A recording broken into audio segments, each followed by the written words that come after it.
Good morning. Thank you for joining in for another episode of KBJ On Your Side.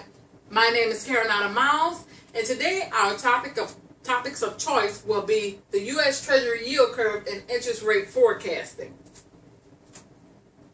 3 questions I would like you to ask yourself as we go through this presentation. Question 1, did the yield curve actually steepen or flatten throughout the week? Question number 2, what caused Treasury prices to increase or decrease each day of the week? Finally, I would like you to ask yourself, what changes were there in the 1-year Treasury rate forecast due to changes in the yield curve? During the week of April 21st to April 25th, the yield curve actually flattened from Monday to Friday in the longer end of the yield curve, which if I zoom in, you can get a better view of this flattening. Okay. Monday being the blue line, Friday being the green line. You can see from Monday to Friday, the longer end of the yield curve actually flattened.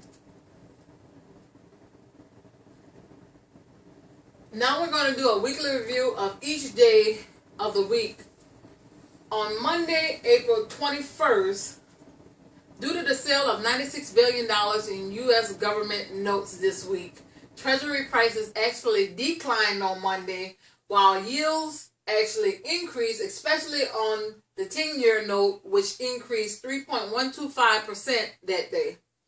On Tuesday, April 22nd, the sale of 2-year notes, which were a part of the $96 billion in U.S. government notes this week, actually caused Treasury prices to increase while causing Treasury yields on the 10-year note and 30-year bond to actually decrease.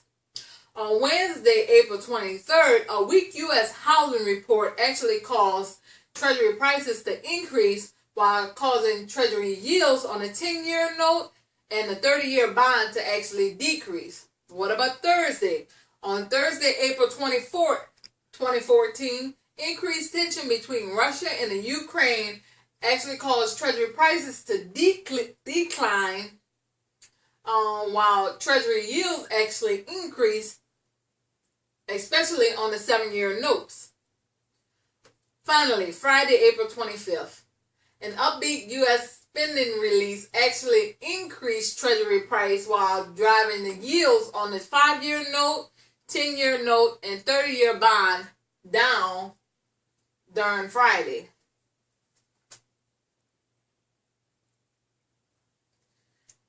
Between Wednesday and Thursday, Exhibit 1 shows the change in the yield curve between these 2 days. If we zoom in,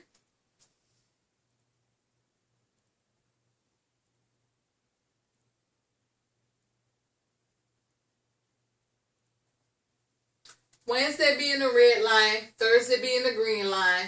Between R6 and R8, we noticed that from Wednesday to Thursday, there was a decrease in rates. So what did this decrease in rate do to the 1-year Treasury rate forecast between Wednesday and Thursday? Okay, we're going to focus in on the Exhibit 1A. Okay. Same thing, Wednesday red line, Thursday the green line. Between F6 and roughly F7, we can see from Wednesday to Thursday rates fell. Between F7 and F9, we can see that the 1-year Treasury rate forecast from Wednesday to Thursday actually increased. Another section of interest is between this section, which is roughly F23 and F25, where rates between Wednesday and Thursday actually increased from Wednesday to Thursday.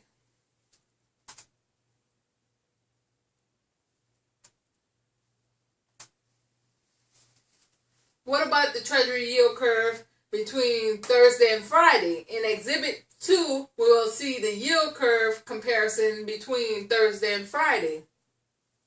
If we zoom in to get a better picture of what is happening between the yield curve on Thursday and Friday, Thursday being the green line, Friday being the yellow line. Going from Thursday to Friday, yields actually increase from Thursday to Friday between R6 and R8. So what did this increase in rates do to the one-year Treasury rate forecast? We're going to zoom in on Exhibit 2A for the one-year Treasury rate forecast. Same thing, Thursday being green, Friday being yellow.